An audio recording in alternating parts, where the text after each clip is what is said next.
Hello and welcome.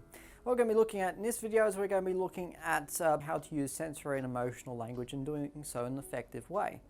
It's essential for establishing a connection between what you're writing and those who are going to be reading your story. The purpose behind using it is that connection, and why people want to be connected to something and how people get connected to something is through these kinds of language. When I say sensory and emotional, you might be saying, well, isn't that just about seeing, thinking, hearing, and the way people think, the way that they feel things, all those different aspects of, I guess, human behavior.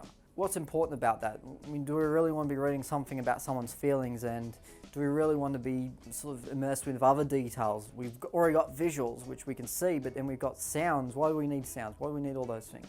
They are all about the connection, and certainly the difference between someone being detached from your work and someone being fully immersed in it.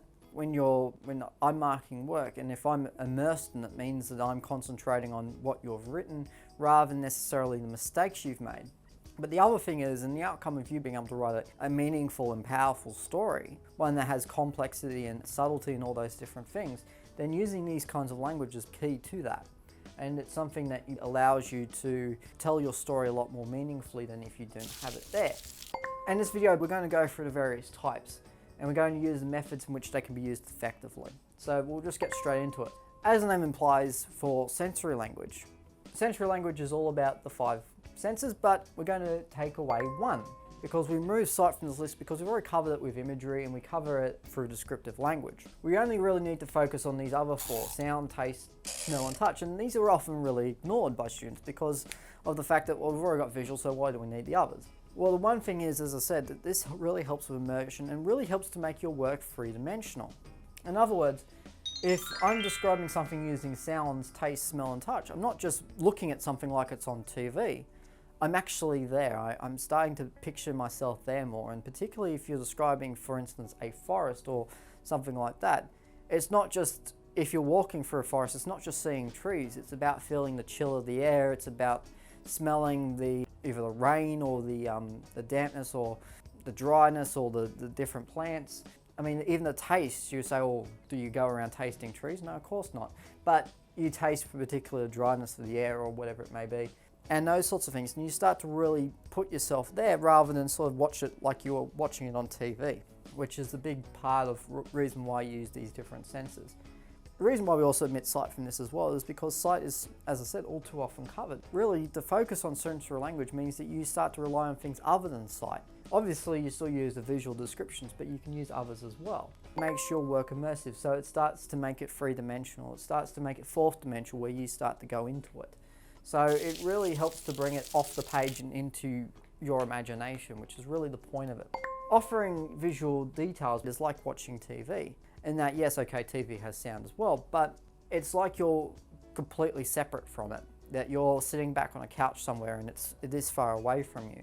Using those sorts of other types of techniques, those smelling, taste, and particularly sound in particular, they start to remove you from that detachment and really start to bring you into it. Whoever's marking your work is not withdrawn from it, finding mistakes in your work, but actually they're following on with your story and ignoring some of those mistakes, not putting big red lines through things and giving you ultimately a better mark.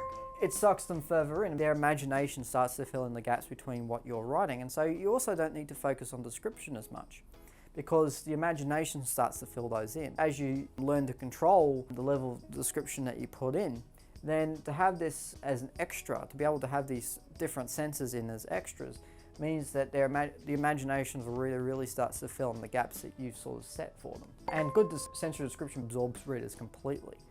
So it's a really good thing to be able to use, and certainly to have those things in mind means that you are immediately trying to immerse someone in your work, and it also shows that you're able to write something which is powerful and meaningful to people. And certainly it's the same with emotional language as well. Using sensory language requires you to establish a setting and complement emotional statements, which in other words means that not only are you describing something with sort of sensory language and certainly describing a person or describing a setting with emotional language or with sensory language, but you're using it to complement your emotional sort of attachments that people have with it as well.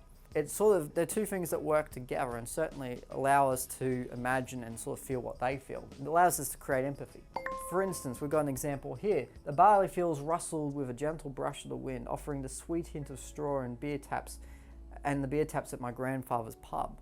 Okay, so it starts to really evoke not only this visual which is there, and that's sort of what we can see, but it starts to really take us to the quiet of sitting in a field with this strawy sort of smell, and because barley smells like beer, also the other image is the beer taps of the old pub as well. Helps to establish that image, and really it makes us not pretty much look at a picture of a barley field, but actually sit in the middle of it. Emotional, as in it's complementing it. So the lashes of barley struck her back as her tears ran helplessly down her cheek in a manner that filled her tiny frame with a sensation of 10,000 volts. So not only that, it's starting to really work emotionally as well as a sense as well.